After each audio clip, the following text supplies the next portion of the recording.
This entire video is basically my audition to become a screenwriter for season 3. Please hire me, I will do it for free. Take my ideas, steal them, don't credit me, I don't care, just let me work on the show.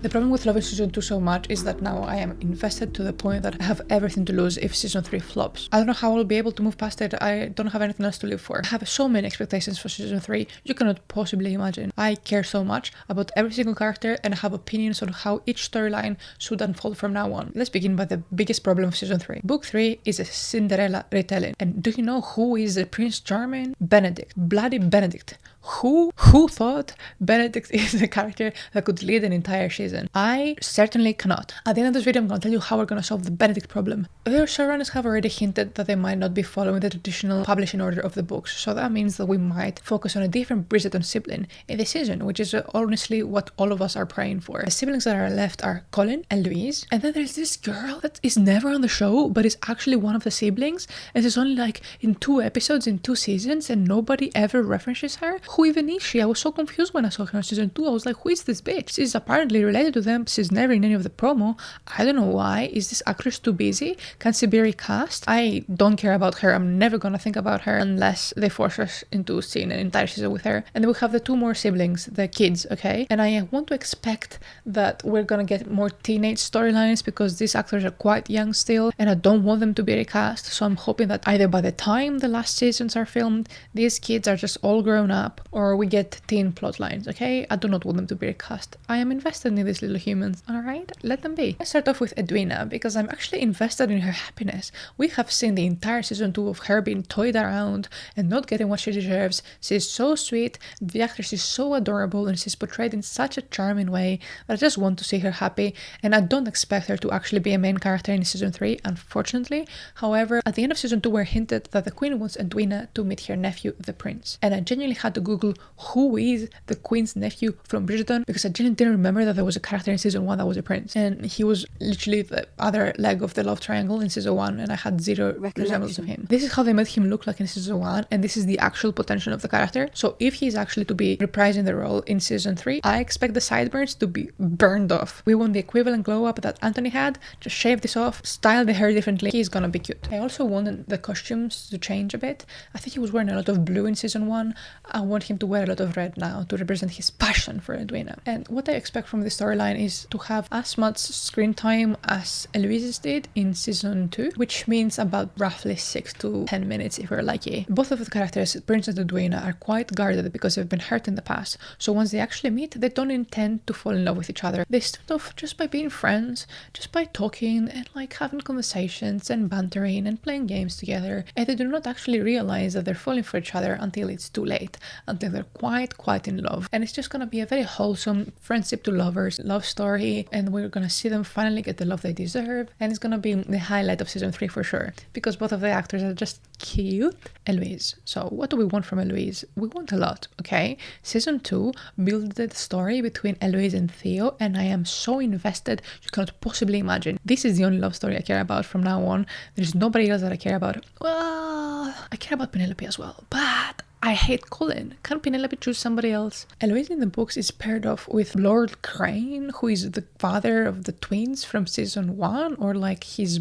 brother. Eloise's story in the books is supposed to be that she is married off to a guy who is a widower, and he didn't love his kids, he was very distant, his wife didn't love him, and he kind of pressures Eloise into like sleeping with him, and it makes her feel guilty because she doesn't really want to do it, and it's all yucky and disgusting. So my suggestion would be to completely forget this character exists, and I am willing to bet that there is not a lot of people who are such avid fans of the book that they're not willing to reconsider this entire story arc, okay? Just forget he exists, pretend he's not there, close your eyes, it's okay. We are gonna focus on Theo and Theo alone. We have left off Eloise and Theo at a rough point in their relationship. They started off as kind of enemies, but not really, and it built up into mutual respect and admiration. Then Eloise started to have some feelings that she doesn't actually understand, because this is the first time she looks at a boy in a different way, and she's confused, and she wants him to reciprocate the feelings, but she doesn't actually want to voice the feelings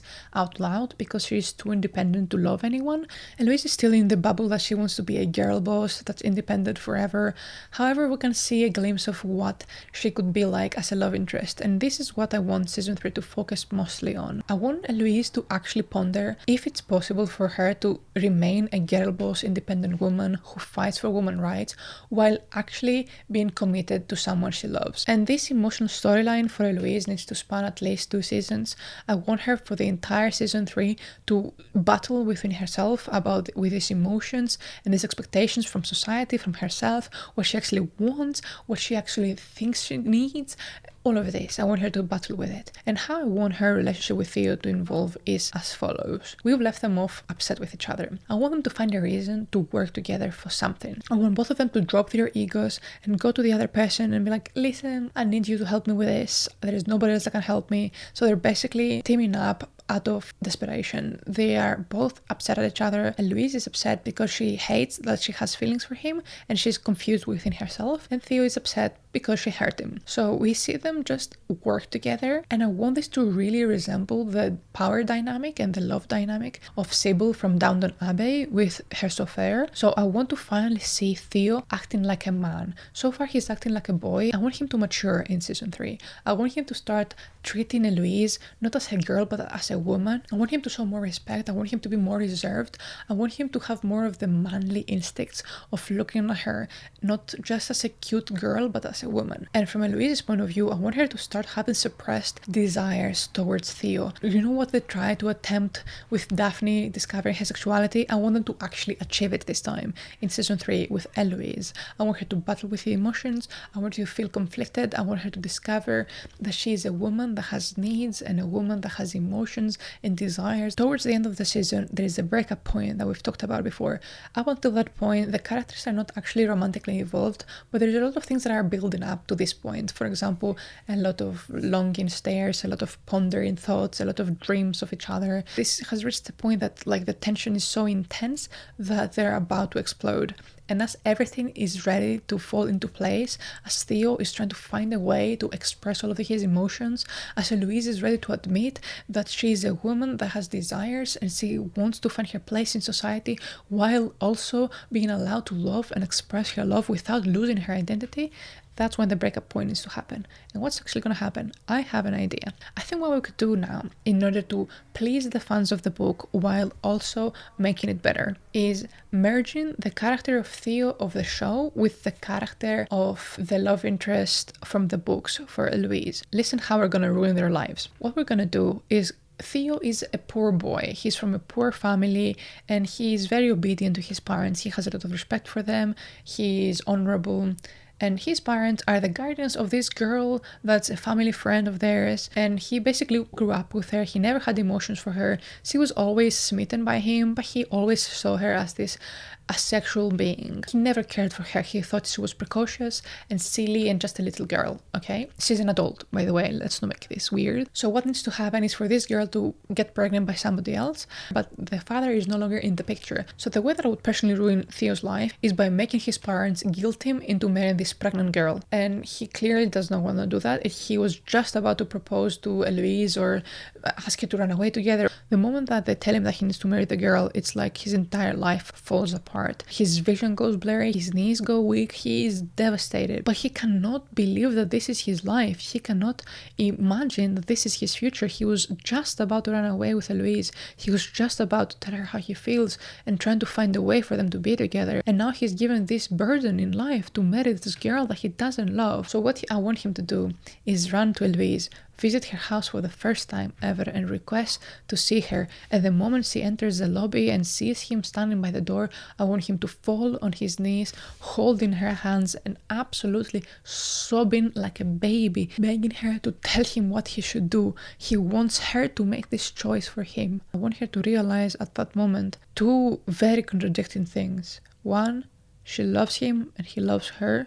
And 2, he needs to do what's right. And what's right is for him to marry that girl. The only way in which Eloise can convince him that he needs to marry the girl is by taking away the burden of his love. And the only way she can do that is by hurting him exactly where it hurts. She needs to break his heart into a million pieces, validating his fears that she has been torn with him all along. I want her to tell him that he was delusional to ever even think that she would ever run away with him. I want him to slowly back away and stare at her in absolute shock and say nothing to her. Simply stare at her, see him process what he's been told, and stand up and walk away without saying anything. And I want Eloise to walk back into her room, and we can see that she had already packed everything, hoping that she would be able to run away with him. And her life is ruined as well now. And that's gonna be the end of season 3. That's how I want this story arc to be left off. I cannot leave you on a cliffhanger. I want to tell you how I'm gonna conclude this story. In season 4, I want Theo to be married off to that pregnant girl, him hating his existence, him struggling financially, and him just hating his parents for what they've done to him. His entire life is driven by his hate for Eloise, and he's genuinely convinced that everything they ever had was a lie. I want him to be distant, avoid her. However, we can see that she still cares. She still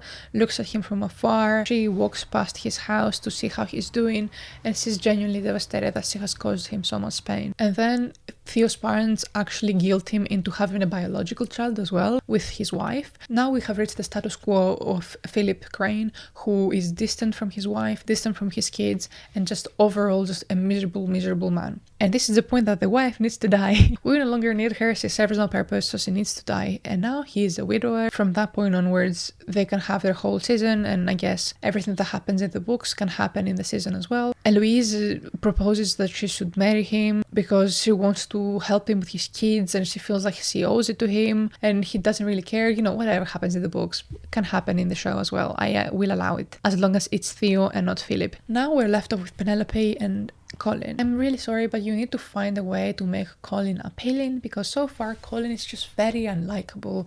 There is nothing about him that's like making us like him apart from Penelope's affection towards him. Like, her love for him makes him redeemable, but I need to actually see him act accordingly, because so far he's just a whiny baby, a rich whiny brat. But I'm gonna leave it up to the writers. I'm not really invested in their storyline. I trust that the screenwriters are gonna find a way to make Penelope happy. I cannot think of everything. You're not even paying me, okay? As for the couples that are already married off, Daphne and Simon and Kate and Anthony, I would really like to see some scenes with both of those couples for season 3. You know, my one condition is that Simon is actually recast. And for Anthony and Kate, I don't want to erase their happy ending, but I would like to see some marital issues and how they're resolved with good communication and intense love. Now we have finally reached the Benedict problem.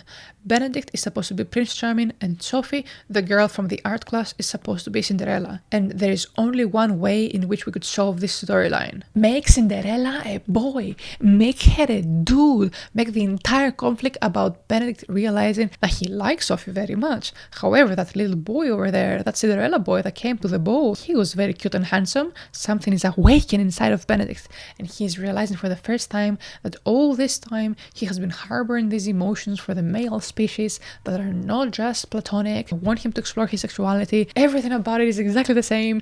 It's just not Sophie, it's just a random boy. All we know about the LGBT people in the Bridgerton universe is that they exist. Maybe they're afraid that the show would be banned from some countries if it's gay. One of the Bridgertons gets to be gay. Girls love gay love stories because they love men, and they love to see men happy with each other, expressing their love and gentle masculinity, and it's just a safer way of exploring a love story than it is for a man to be with a woman. This is just what I would do with the show if I was allowed to have any influence on it whatsoever. Thank you so much for watching. Bye.